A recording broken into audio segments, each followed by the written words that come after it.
Hello and welcome back to OmniFit TV. This is Joe Stomer speaking. This is the second video of the day now. I've had this on my mind for maybe 2-3 days now, and I wanted to get it off my chest and talk about it and see if people agree with this or not. Now, this is essentially going to be a transfer talk video, but I get into context. I've made no assumptions, or rather claims, that I think the leagues surrounding the Premier League in Europe are lesser leagues.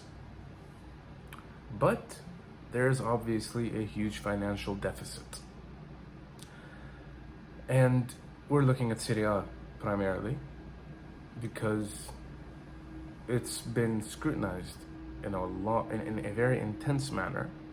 The league has struggled, and I've talked about this in other videos I've made.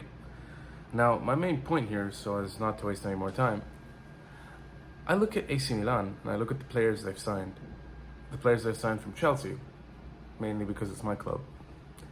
I look at the money they've spent, which is basically the money they made from selling Sandro Tonali to Newcastle, right? And they've spent it all on a good batch of players, bearing in mind that these players have cost them very little money, or what we consider today to be very little money. And therein lies the question. The transfer window, or the act of buying a player who costs 80 to 100 million pounds, it seems as though it becomes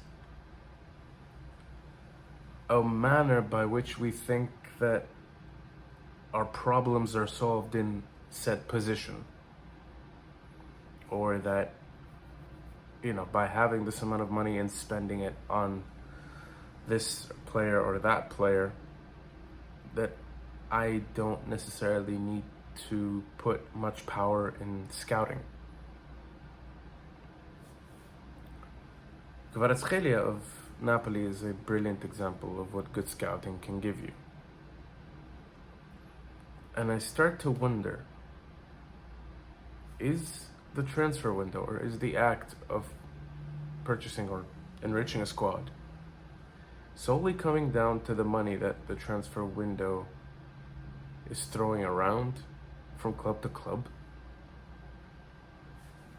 It's become apparent to me that all we seem to see nowadays is focus on certain players, a rushed price tag, the purchase being made. Sometimes players flop, sometimes they do well, but either way, these prices have grown and just risen to a level that makes no sense. And on the other hand, I haven't really seen much scouting done in terms of purchasing young players on a mainstream level. I mean, certainly I've seen Chelsea do that in this window, but it's not a theme. It's not something I see everyone trying to do, to look ahead, to build ahead, knowing that these prices are obviously going to grow. The financial deficit is obviously going to widen. It's going to become a lot more difficult for clubs in general to purchase players that they deem fit for their plans or for their manager's vision, unless you catch them early. Maybe I'm wrong, but I feel as though scouting was a bigger part of the game before, as in years ago, in comparison to what it is now. That, or maybe it's already present in the game, but the rushed price tags make it look like not much work is being done.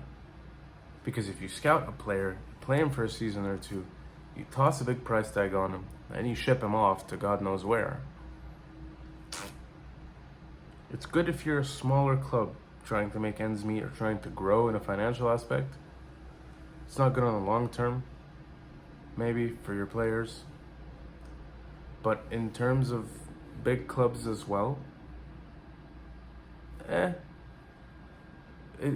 seems to be a level of complacency there, thinking that because I can spend this amount of money, I don't necessarily need to look for players. And the question remains, just how much work is being done in the scouting aspect? Just how much work is being done in regards to searching, scouting, profiling, studying the data, looking at these youngsters?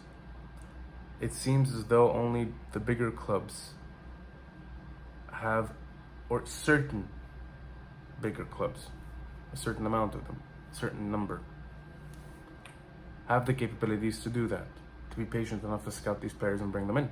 And there are a lot of youngsters in these big clubs who have been scouted, or rather not many, but a chunk across the upper echelon of European football, which leaves them in the minority. But I look at a lot of other clubs and I think that they could improve if they up their game in that respect. And it makes me wonder just how much of an effort are they doing? You know, clubs that are trying to push up the table in their respective leagues, be they in Spain, Italy, or England. But primarily I'd say Italy, because grassroots football has particularly fallen apart in Italian football. They don't really have much of a system going. But it seems as though they're trying to use their investments wisely, in a sense, with what Milan are doing being the base example of this. Because no matter how much you buy a player for, you're going to have to look at what he's going to do on the pitch. You're going to have to make sure that he's in tip-top shape. You're going to have to lead them on towards fulfilling the potential that they never got to at the club they were. And I just wonder how much of the world of, player transfers, of scouting, how much these two things collide nowadays, and how much change we're gonna see going forward.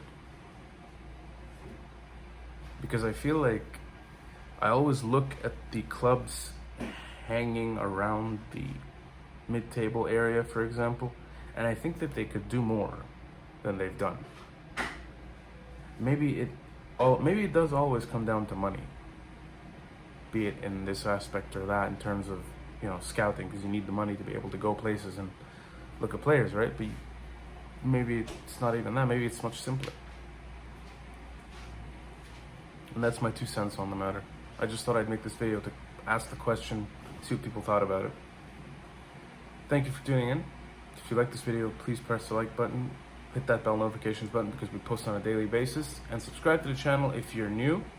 And I will see you next time the whistle blows.